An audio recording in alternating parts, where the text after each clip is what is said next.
11 number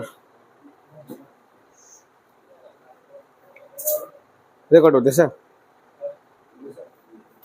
चलो तो question है, if the simple interest for 6 years be equal to 30% of the principal, it will be equal to the principal after.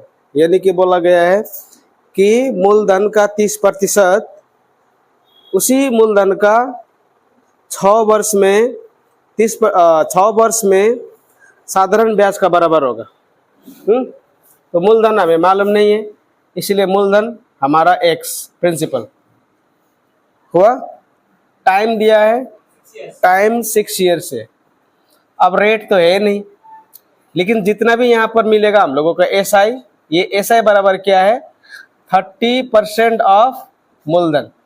ये बोला है जितना भी मूलधन है उसका 30% क्या है, उसका एसआई वो। समझ में? चलो तो इसको हम लोग दूसरे भी तरीके से बना सकते हैं। ऑफ मतलब होता है गुना। हुआ कितना आया, 3x बटा 10। तो प्रिंसिपल कितना है मेरा, ये x है, टाइम 6 है, आ रही है। ये 100 हुआ कि नहीं हुआ, ये 0 ये गया, ये हम लोग को जाएगा, ये कितना हो गया यहाँ पर। चलो यहाँ पर होगा मेरा 10, 10 से 10 बढ़ गया। समझ में आया? 2 से कितना बार जाएगा इसको, 3 बार। 2 से कितना बार जाएगा इसको, 5 बार गया।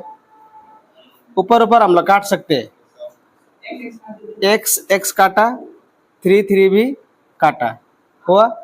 तो r इज इक्वल टू या 5 होगा, r इधर मल्टीप्लाई होगा, 5 इधर होगा। तो 5% क्या हुआ मेरा, ये रेट आ गया। अब बोला है कितना वर्ष बाद ये मूलधन के बराबर होगा बोल के बोला, कितना वर्ष बाद।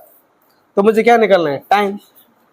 कितना वर्ष बाद, एसआई बराबर ये मूलधन के बराबर होगा। अभी इससे पहले क्या था, साधारण ब्याज मूलधन का 30% था। अभी कितना वर्ष बाद, ये एक्स क्या है, मूलधन है मेरा। तो प्रिंसिपल कितना है, एक्स है। टाइम कितना है मेरा, नहीं है। रेट कितना है मेरा, 5 साल है। ये लगाओ। अब यहाँ पर ये मेरा मूलधन है। समझ में आया कि नहीं है? तो डायरेक्ट काटो, x गया, 5 से कितने बार जाएगा इसका, 20 बार जाएगा। तो ये यहाँ पर 1 होता है, t1 × t, 21 × 20, तो कितना मेरा 20। समझ में आया? चलो कहीं पूछना है इसको, नहीं है। तो नेक्स्ट क्वेश्चन कौन सा है,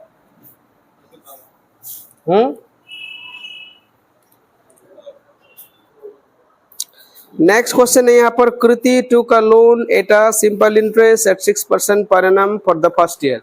कृति नाम का एक लड़की है जो 6% दर पर उधार लेती है। पहला वर्ष 6% दिया उसने, उसके बाद प्रत्येक वर्ष 0.5% बढ़ाकर उसने ब्याज भरा। तो इस तरह से उसने 4 वर्ष तक ब्याज भरा।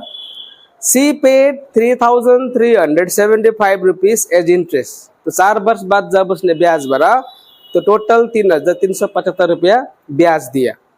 तो बताना है how much loan did she take, कितना लोन उसने उधार लिया, यानी कि मुझे क्या निकालना है, मूलधन। चलो तो दर कितना था, रेट 6% पर एनम। अब प्रत्येक वर्ष कितना करके बढ़ेगा, 5%। प्रत्येक वर्ष 5% करके बढ़ेगा। कितना वर्ष तक बढ़ा, 4 तक बढ़ा। तो पहला वर्ष इतना दिया, सेकेंड वर्ष में कितना हुआ, ये और ये जोड़ेगा कितना होगा, 6.5 हुआ। ये सेकेंड ईयर में होगा। फिर थर्ड ईयर में भी तो बढ़ा ना। अब कितना हुआ, इसमें ये जुड़ेगा कितना होगा, 7 होगा। फिर फोर्थ में कितना होगा, इसमें ये जुड़ेगा 7.5। समझ में? पहले वर्ष दिया 6%, सेकेंड में इतना बढ़ा तो जोड़ दिए इतना आया। प्रत्येक वर्ष 0.5% करके बढ़ेगा। सेकेंड में इतना बढ़ा तो ये हुआ बढ़ के इतना आया। फिर थर्ड में जुड़ेगा इतना हुआ। टोटल कितना दिया उसने, 6% प्लस 6.5% प्लस 7% प्लस 7.5%। 6 6 12, 12 7 19, कितना हुआ, 6 6 12, 12 7 19, 19 7 26, 26 1, यानी कि 27% उसने क्या दिया, ये एसआई दिया। तो ये SI परसेंटेज में इतना दिया और अमाउंट में कितना दिया उसने 3,375, यानी कि ये 3,375 जो है ये मेरा 27% है कि नहीं। तो मुझे क्या निकालना है, प्रिंसिपल। तो प्रिंसिपल ऑलवेज 100%, तो 100% लगाओ यहाँ पर, क्योंकि मुझे प्रिंसिपल निकालने के लिए बोला है। 9 से 3 बार जाएगा, 9 × 27, 9 से 63, 9 × 5 = 45, 3 × 3, 3 × 100, 3 × 5 = 15, यानी कि 1, 2, 5, 2, 0। ये मेरा 12,500 रुपया उसने उधार लिया था। दूसरा भी तरीका है, एक्स मानकर हम इसको बनाते हैं, लेकिन लंबा होगा। समझ में आया? अब कौन सा सवाल है? लास्ट। इसको वीडियो पे देखना, मैं डालूंगा आज शाम को, हाँ, क्योंकि अब इसको उतारे फोटो खींचेगा फिर भूल जाएगा। तो वीडियो में एक बार देखना अच्छी तरह से, समझ में नहीं आए तो फिर नेक्स्ट क्लास में और पूछना।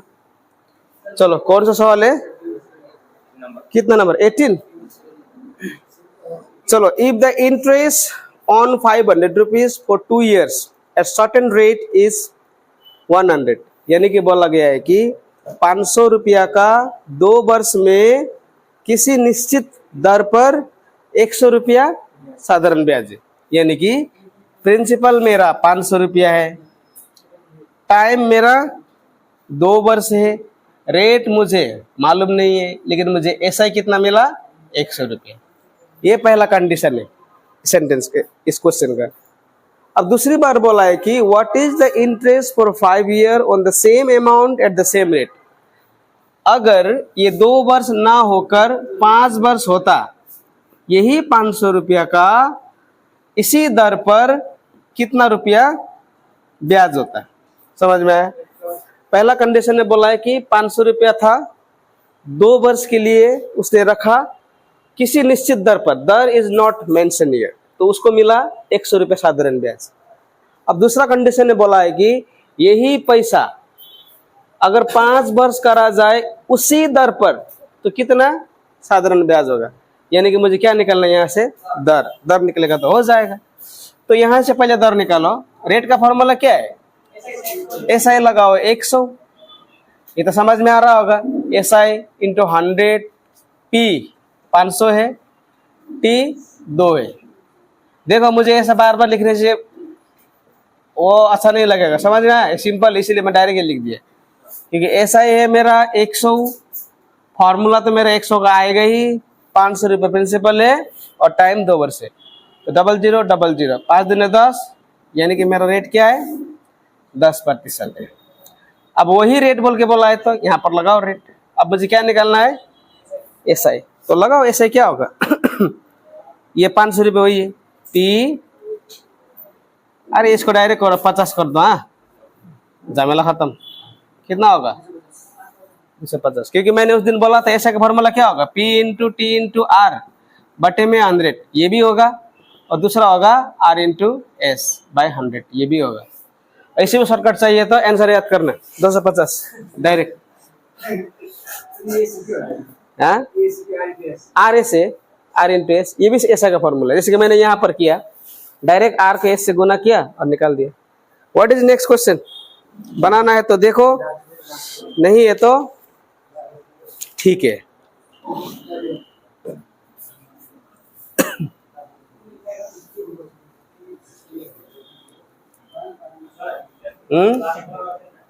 लास्ट Wasim, देखो क्वेश्चन। Wasim borrowed some money at 6% per annum simple interest for the first 4 years, 8% per annum for the next 3 years, and 10% per annum for the period beyond 7 years. At the end of the 12 years, he earned 5,880 rupees at simple interest. How much money did he borrow? किसी भी सवाल को करने से पहले सवाल को समझो। सवाल समझ में नहीं आता है तो बिल्कुल मत बनाओ, सवाल समझ में आया तब बनाओ। अगर समझ में नहीं आ रहा है तो बिल्कुल मत बनाओ, क्योंकि ये प्रैक्टिस, ये गलत प्रैक्टिस है। इस तरह से तुम जो जानते हो भी भूल जाएगा। पहले सवाल को समझो। अगर 100 में 10% भी समझ में आ रहा है तो कोशिश करो। अगर 100 में 1% भी समझ में नहीं आया, इसका मतलब तुम छोड़ दो, मैं हूं उसके लिए। चलो। तो यहाँ पर बोला कि वासिम ने कुछ रुपया उधार लिया, 6% दर पर 4 वर्ष के लिए वो चुकाएगा साधारण ब्याज। उसके बाद फिर 8% दर पर 3 वर्ष के लिए चुकाएगा साधारण ब्याज। लेकिन अब 7 वर्ष के बाद जितना भी समय बचेगा उस पर वो देगा 10% साधारण ब्याज। और इस तरह से उसने जब 12 वर्ष बाद जब इस तरह से उसने ब्याज दिया तो ब्याज का 5,880 रुपये उसने दिया। तो मुझे बताना है कि कितना उधार लिया। समझ में आया? तो देखो यहाँ पर प्रिंसिपल हमें मालूम नहीं है, रेट तो मुझे मालूम है, पहले 6% है, उसके बाद 8% है, उसके बाद 10% है। 3 रेट है यहाँ पर। और टाइम यहाँ पर है पहला कितना वर्ष है? 4 वर्ष है, उसके बाद 3 वर्ष है, और बचा हुआ समय 5 वर्ष यहाँ पर होगा। क्यों? क्योंकि टोटल टाइम के बारे में बात क्या है? टोटल टाइम यहाँ पर है 12 वर्ष, क्योंकि वहां पर बोला है 12 वर्ष, पैसा तो 12 वर्ष दिया। ये 6% 4 वर्ष के लिए देगा वो साधारण ब्याज। उसके बाद फिर 4 वर्ष ऐसे खत्म होगा, फिर 3 वर्ष के लिए वो 8% दर से ब्याज देगा। और फिर 7 वर्ष खत्म और बचा हुआ समय मतलब 12 वर्ष में कितना वर्ष, 12 वर्ष में कितना वर्ष बचा? 5 वर्ष। इतना समय में वो 10% साधारण ब्याज देगा। अब यहाँ पर टोटल जो यहाँ से मिला, यहाँ से क्या मिलेगा उसके? ऐसा ही मिलेगा, साधारण ब्याज मिलेगा। तो टोटल पैसा वो दे रहा है 5,880 रुपये साधारण ब्याज है। तो मुझे बताना है ये प्रिंसिपल कितना है। यहाँ तक समझ में आया? वसीम ने कुछ पैसा उधार लिया, कुछ पैसा उधार लिया, पहले 4 वर्ष के लिए 6% दिया। पैसा लिया तो उसने 12 वर्ष के लिए, लेकिन डील ऐसा हुआ पैसा लिया उसने कितना वर्ष के लिए? टोटल 12 साल के लिए लिया। लेकिन वसीम ने बोला मैं 4 वर्ष तक 6% करके दूंगा आपका पैसा का ब्याज। जैसे 4 वर्ष खत्म होगा उसके बाद फिर मैं 8% करके दूंगा ब्याज आपको 3 वर्ष तक। और 3 वर्ष खत्म होने के बाद जितना भी टाइम बचेगा, और कितना टाइम बचेगा? 5 वर्ष। तो 5 वर्ष के लिए वो देगा 10% ब्याज। यानी कि ब्याज का दर वो डिफरेंट वेज में दे रहा है, वो 6, 8, 10 करके। और लास्ट में जाके 12 वर्ष बाद जब ये पैसा डिपॉजिट करने जाता है, मतलब रिटर्न करने जाता है, तो साधारण ब्याज उसने इतना दिया। तो मुझे बताना है प्रिंसिपल। तो चलो, T/100 ये कितना साल के है? 4 साल के लिए। फिर P/100 ये कितना साल के लिए है? 3 वर्ष के लिए। फिर P/100 ये कितना साल के लिए? 5 साल के लिए। ये टोटल पैसा इतना है कि नहीं? साधारण ब्याज, साधारण ब्याज, साधारण ब्याज, 3 जोड़ के पैसे इतना हो गया, नहीं हुआ? हुआ। 6 चौके 24x, 8 तिया 24x, 10 पंचे 50x, ये बटा 100 लिखे इधर में। समझ में? डायरेक्ट भी हम लोग कर सकते हैं, लेकिन तुम्हें समझाने के लिए भी मैंने किया। अब क्रॉस मल्टीप्लाई होगा कि नहीं होगा? 24 24 48 48 50 98x। अब क्रॉस मल्टीप्लाई होगा तो 5 8 8 0 और गुना 100 करो। एग्जाम में गुना नहीं करना है बिल्कुल भी। 5 8 8 0 98 जाएगा। इसको 6 बार जाएगा।